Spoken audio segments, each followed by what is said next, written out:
Hey, what's up guys? Tizzy here, and in this video I wanted to really look into why the old Call of Duty games are so much better than some of the newer Call of Duty games.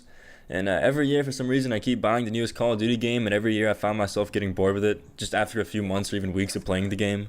When I was playing Black Ops 4, which I do enjoy for the most part, I decided I wanted to figure out why Call of Duty's lost its charm.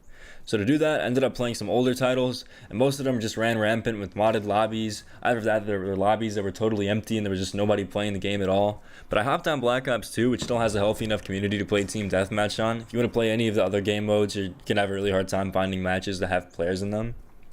And back in its prime, Black Ops 2 was without a doubt my favorite Call of Duty game, and it still probably is. I spent hours upon hours in this game, first in the PlayStation 3 and then eventually on the PC. There was something about this game that made me want to play it way more than I feel the need to play some of the newer titles. I really wanted to see how the game is aged on the PC, and with max graphics, the quality still looks pretty good. I don't know if it's the vibrant maps or the great gun design or character design or what it really is about this game that looks so much better than newer Call of Duty releases to me. They all just look kind of bland and washed out now, and I don't know what that is about Activision releasing games that just don't look that good. They're not that optimized for PC either. You can see in this gameplay, because I forgot to turn off my FPS counter, I'm getting close to 200 frames easily, but in Black Ops 4, I'll be getting like 100 frames, and then it'll just drop down to like 40 frames out of nowhere, and a lot of people are having similar problems. I just think Treyarch achieved the perfect blend of realism and great cinematic quality with the color palettes used in the maps. There's just something about this game that just looks so great. Like, it doesn't look like a kid's game at all or anything, and it doesn't look super realistic. I think it's just right. I don't know what it is about them. And I love the addition of score streaks instead of kill streaks, which promoted more objective playing, which was a really big deal for me, because I come from Battlefield and I used to love domination, and there's nothing that kills a domination more than just nobody capping any of the points. I'll be running and getting all the points while my team is just trying to stack up as many kills as possible. And we end up losing the game because nobody capped any of the points except for me. And all the score streaks in the game felt really powerful and really rewarding. Like when you get 15 kills and end up with a lodestar and just rain hell from above on everybody, like that felt like I earned the lodestar. Newer Call of Duty releases, I don't know what it is about the kill streaks, especially I feel like Infinite Warfare, the kill streaks sucked. Black Ops 3, they were just okay, but Black Ops 2 and the older Modern Warfare series just had such great kill streaks. Another thing is they didn't overcomplicate the game like with the new games. You didn't have to hop through 10 minutes worth of hoops just to get in the lobby like in World War II. There weren't a bunch of specialist abilities like in newer Black Ops games, none of that stuff. And there weren't any of those stupid loot crates. It was just FPS gaming at its core. Aim, click, shoot, kill. That was that simple. And personally, I believe there are three main factors in a good Call of Duty multiplayer experience: the customization, the gunplay, and then the maps. And by customization, I don't mean how many emotes and skins your character can have, but how many guns and attachments and perks and throwables there are in the game. Especially with the creative class system. I feel as if modern Call of Duty games really just streamlined the creative class system to the point where it's not even useful. Especially in World War II. You used to be able to make the exact gun you wanted, and perks actually meant something. They were all useful to the point where it was sometimes hard to decide which perk you'd be more okay with losing to fit your playstyle better. There was a plethora of grenades and tactical devices you could choose from, and now we only get to pick one with the newest Black Ops release. And gunplay was super spectacular in this game. Shooting somebody felt like you were actually doing real damage. It felt super smooth and super rewarding. Call of Duty's always had servers with hit detection and low server tick rates, especially in Black Ops 4 that lost like 2/3 of its tick rate from the previous Black Ops game. It just felt right in this game for some reason.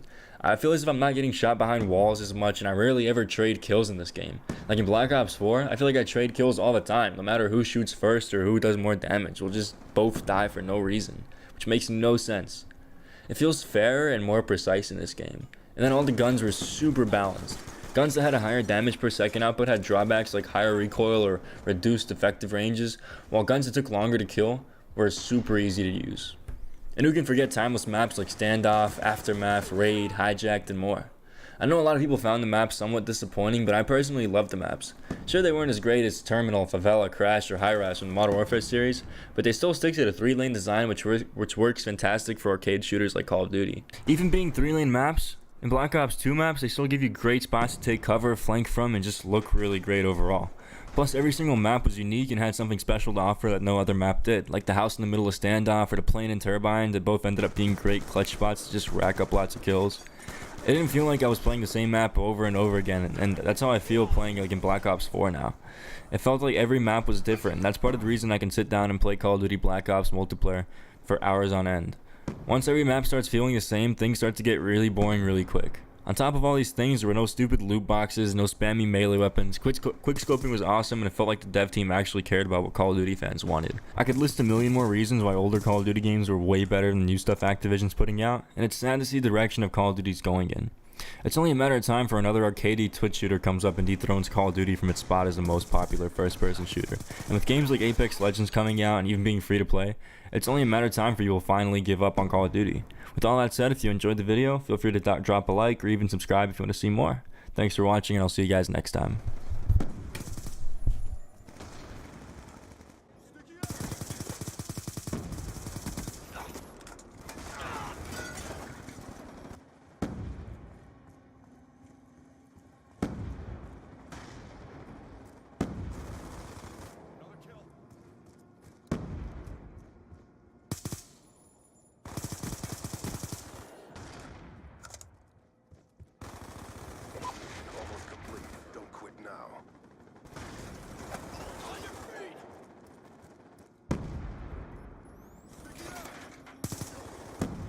Stand by. Track reload! Friendly UAV inbound.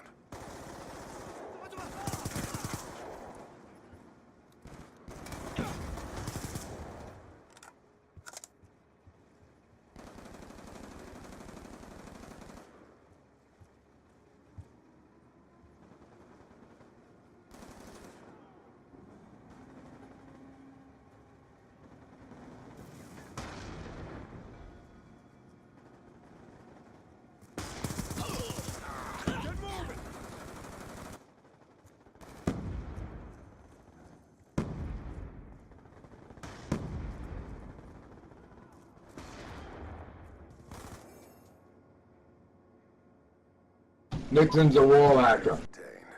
Yeah, you're right, he is correct. I'm not Peterson, you should hold him. Shut the fuck up, you asshole. Hey, yeah. Fucking moron.